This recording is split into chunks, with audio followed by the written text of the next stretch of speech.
നമസ്കാരം. ജന്മഭൂമിയിലേക്ക് സ്വാഗതം. കർണാടകയിൽ സർക്കാർ രൂപീകരിക്കുന്നതിനായി മുന്നൊരുക്കങ്ങൾ തുടങ്ങിയ അന്നു മുതൽ തന്നെ കോൺഗ്രസിൽ തമ്മിത്തല്ലും ചേരിപ്പോരും രൂക്ഷമായിരുന്നു. അതെല്ലാം നമ്മൾ കണ്ടതും കേട്ടതുമാണ്.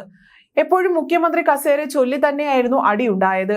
ഇപ്പോൾ ലോക്സഭാ തെരഞ്ഞെടുപ്പിൽ കർണാടകയിൽ കോൺഗ്രസിന് തിരിച്ചടി ഏറ്റതിന് പിന്നാലെ സംസ്ഥാനത്ത് പാർട്ടിക്കുള്ളിൽ ചേരിപ്പോര് രൂക്ഷമാവുകയാണ്.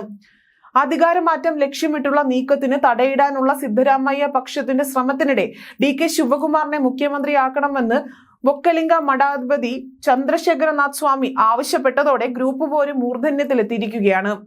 തിരഞ്ഞെടുപ്പ് തോൽവിയുടെ ഉത്തരവാദിത്തം DK ശിവകുമാറിനാണ് എന്നാണ് സിദ്ധരാമയ്യ പക്ഷത്തുള്ള മന്ത്രിമാരുടെ വാദം. കൂടുതൽ ഉപമുഖ്യമന്ത്രിമാർ വേണമെന്ന ആവശ്യം ഉന്നയിച്ചതും DK ശിവകുമാറിന് എതിരെയുള്ള പുതിയ നീക്കമാണ്. DK വിഭാഗം ഉയർത്തുന്ന അധികാരമാറ്റ ചർച്ചകളുടെ മുന്നോടിയാകുകയാണ് സിദ്ധരാമയ്യ പക്ഷം ലക്ഷ്യമിടുന്നത്. ഈ സാഹചര്യത്തിലാണ് ബൊക്കലിംഗ വിഭാഗത്തിലെ പ്രധാന നേതാവായ DK ശിവകുമാറിന് പിന്തുണയുമായി മഠാധിപതി രംഗത്തെത്തിയത്. സിദ്ധരാമയ്യയെ വേദിയിൽ ഇരുത്തിയാണ് മുഖ്യമന്ത്രി പദവി DK ശിവകുമാറിന് നൽകണമെന്ന് ചന്ദ്രശേഖരനാഥ് സ്വാമി ആവശ്യപ്പെട്ടത്. ലോക്സഭാ തിരഞ്ഞെടുപ്പിൽ ബൊക്കലിംഗ വോട്ടുകൾ ഉറപ്പാക്കിക്കാൻ DKക്ക് കഴിഞ്ഞില്ല എന്ന് സിദ്ധരാമയ്യ വിഭാഗം വിമർശിച്ചിട്ടുണ്ട്.